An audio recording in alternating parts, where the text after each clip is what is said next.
నూతన భాగవతము అష్టమ స్కంధము గజేంద్ర మోక్షము 61వ పద్యాన్ని మనం ఇప్పుడు నేర్చుకుందాం.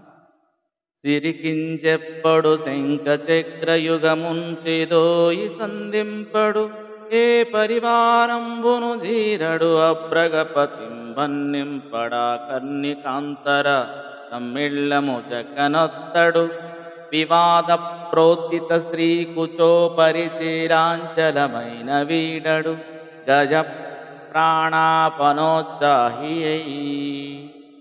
సిరికింజెప్పడు శంఖ చక్రయుగముంచిదోయి సంధింపడు ఏ పరివారంభును జీరడు అప్రగపతింబన్నింపడా కర్ణికాంతర తమ్మిళ్ళము జగ్గనొత్తడు వివాద ప్రోత్తిత శ్రీకుచో పరిచేలాంచలమైన వీడడు గజ ప్రాణావనోత్సాహియై.